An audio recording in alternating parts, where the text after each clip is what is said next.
hello chaps, and welcome back to another episode of DTH Reviews, and today we are doing a PC exclusive, The Stanley Parable. Now, we've been talking before we started recording, because we're trying to figure out the best way to kind of summarise this game and put it into words, because if you've never heard of The Stanley Parable, it's probably going to sound like one of the strangest games you've heard of, because it is probably one of the strangest games you have heard of, because... it's a weird one, but it's interesting. So let's. I'm gonna try and break it down. Okay. Oh, before we go any further, I received I received a review code, but I had already purchased it for myself and for you, and so we had already had our copies. So scattered throughout this video, there's a code. It's in order. It appears in order, but the numbers and letters are all scattered throughout, and you'll know when they show up, but it's in there somewhere. If you find it, redeem it, let us know, and enjoy it. Anyways. How fun. Aren't we so fun? So the game starts with you as a man named Stanley in an office, and you work in a little cubicle, and one day no one comes into work and you don't get any orders, and you decide to venture outside your comfort zone and your door. And you're walking around, and this guy starts dictating almost your actions. You walk into a room, and he says, Stanley takes the door on the left. But there's two doors. There's a door on the left, and there's a door on the right. So you're kind of stuck there, and you're not forced to do anything. You have this free choice. And then from then on out, you can kind of build your own path and, choose where you want to go in this office. And then the narration will adapt and change depending on where you go, and the actions of the game happen, and it's hard to explain. The narrator breaks the third wall all the time. Actually, the game breaks the third wall. Fourth wall. I don't know what that third wall is for, but yeah. So did you enjoy your time with the Stanley Parable? Yes. Yeah, I did. It was very unique, and it was I think unique is the prime word. You've definitely never played anything like it. It's completely unique, which is an achievement in gaming nowadays. It's definitely a little achievement for a game like that. But, it has its, it will hold, certain people's attention for longer than others, but the way it's crafted is very drop in and drop outable, because there's not really, as you said, there's not really an ending, so it's kind of how much you want to play around with it, how much you want to explore and test things out, and I'm looking forward to taking a break and then popping back in for like half an hour and checking some stuff up. Maybe I'll see some internet YouTube videos of people taking alternate paths that I didn't on my playthrough, and then I'll check them out myself and see if there's any unique and funny endings, because it's comical writing. It's a funny game. You'll giggle as you're playing it. It's very well written. That's something we didn't mention before. Yeah, it's very, very funny. It's got a really unique sense of humor. It's one of those games where the writing really likes games. It really, really likes other games, but it also kind of hates games every once in a while, and it also, the writing sometimes is pretty belittling to the player, which it all is very funny, and I think it's very British, the writing. And the narrator just does everything so spectacularly well.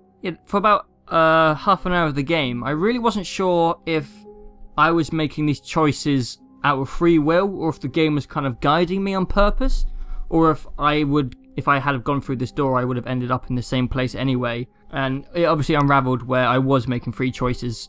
But they do some clever stuff where you're really a bit kind of dazzled through the first half an hour, and you're a bit perplexed, and it's good. It keeps you very interesting. Keeps you very interested. I basically went and played it sort of over a 2-day period, played pretty much the entirety of it, saw I think just about every possible path there is to see, and it took me like about 3 hours to do all that. And in doing that, every time I'd come to a spot where I thought, oh, they probably didn't write any dialogue for me doing this, they did. And every time you think you may have outsmarted them, they have written like 10 lines of dialogue to tell you, no, you didn't outsmart me.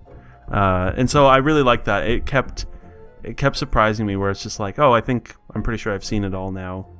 And then I take do one slightly different thing and realize that no, I haven't. There's still plenty more to see. So I really like that. It constantly felt fresh. They do. There's some aspects of the game that do some clever stuff with almost psychology, to say, if that sounds a bit strange. Like you'll be walking down a hallway, and the narrator will start dictating. If Stanley goes any further, he is going to fall into a pit and die. The door behind him was not shut. Stanley still had every opportunity to turn around and get back on track. And you're like, what? Is he lying? What do I do? I want to go down the hallway. Do I die? And I won't say what happens, but so yeah, they do some really clever things with the dialogue and the way the game is structured to make you kind of doubt what you're doing when you're playing the game. You're not really sure if you're doing anything right even till when you stop playing, but it's interesting.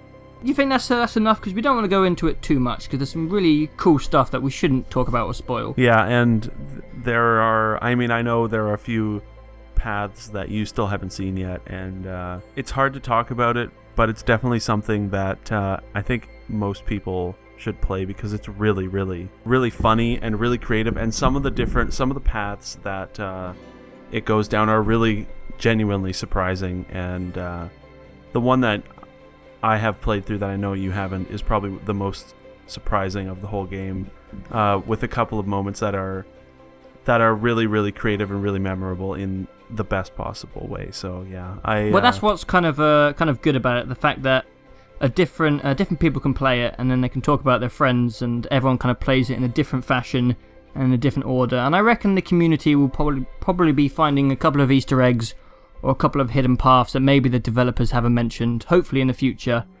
And I reckon the community is probably going to be searching around the office for quite a few more months before they find everything that the game has to offer. Yeah.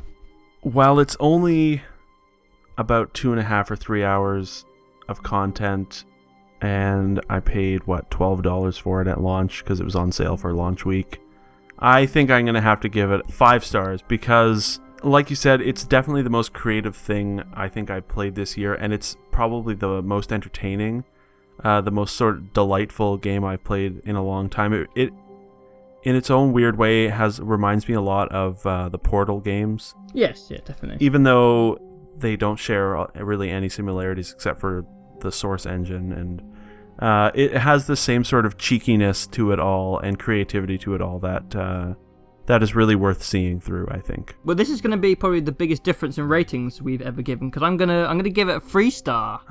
Well, the reason I'm giving it a 3-star is just because you don't get much time out of what you pay for, and there isn't a large amount of gameplay, but the sheer uniqueness of it is just fantastic, and the dialogue is hilarious. But just those two aspects doesn't really make a game. It complements a game. Like Portal 2 is probably one of the most outstanding games, just because the sheer personality of the game was just incredible. But I really enjoyed it. I thought it was hilarious and interesting all the way through, and I'm going to go back and I'm going to try out some more of those paths and see what I can find.